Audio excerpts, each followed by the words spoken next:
Georgia Congressman Doug Collins, thanks for taking the time. Appreciate you being with us here on Newsmax. Congressman, we're glad to be here. It's good to be with you tonight. Congressman, you know, the police-involved shooting of Rayshard Brooks right in your neck of the woods in Georgia has generated massive headlines across the country.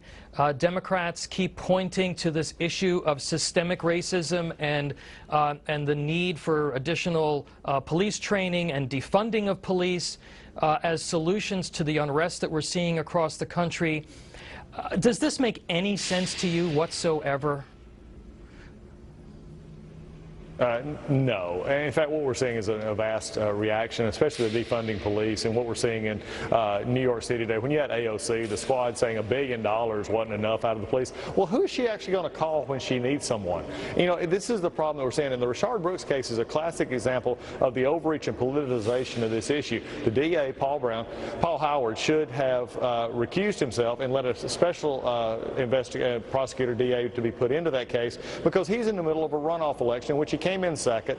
He prosecuted this case, or charged this case, without even the GBI, the Georgia Bureau of Investigation, finishing their part of this case. In fact, they even said they weren't even consulted. So what he did was just attack the police because he's trying for political favor. Justice should be blind to race, socioeconomic background, but justice should be fair to everyone involved. And we've got to make sure that in our country we have fairness for everyone, and that even includes the police in this situation. Absolutely. Senate Democrats have rejected the police reform bill put forward by Senator Tim Scott. Out of hand, no debate, done, it's over. There wasn't any discussion. Nancy Pelosi went as far as to accuse Republicans of being complicit in George Floyd's murder.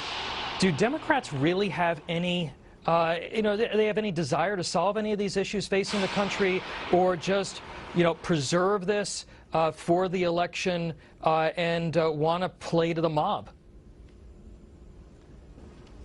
The 116th Congress will be known, especially for Speaker Pelosi's perspective, Jerry Nadler's perspective, Adam Schiff's perspective, is the Congress that did nothing but try to get this president and to win the election in November. They have politicized everything. They have no desire to actually solve an issue. They want the problem. They want issues to be there so that they can run on them in November. And let's make it very clear, the only group in Washington, D.C. right now that really truly doesn't want police reform is the Senate Democrats. Chuck Schumer and Durbin and the rest of them, they're the ones that do not want anything. So for them to go out and say that they're trying to make a difference, they're trying to make reforms to police action that we could agree on in a bipartisan way with the president, they're just lying to the American people, because Chuck Schumer and the Democrats in the Senate have blocked what should happen, and that is a Senate bill should come out, a House bill has already come out. Let's go to conference and actually fix something and get the police the help they need, get the communities the satisfaction and the security that they need, so that we can actually do something. Instead, Nancy Pelosi and the House Democrats, all they want to do is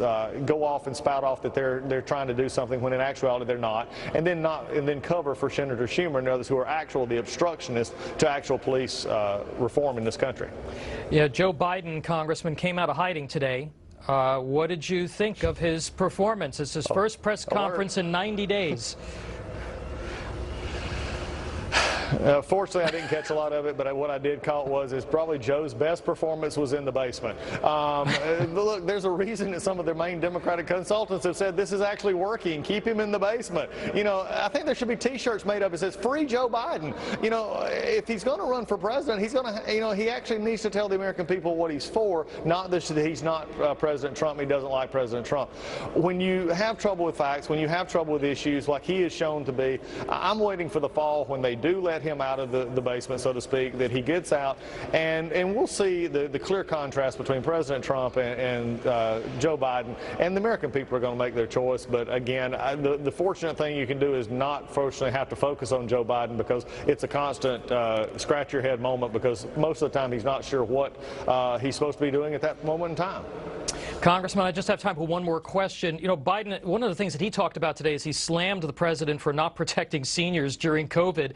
But his biggest supporters, Andrew Cuomo and Phil Murphy and Tom Wolf and Gretchen Whitmer, literally caused the deaths of thousands of seniors when they mandated that nursing homes receive people recovering from COVID.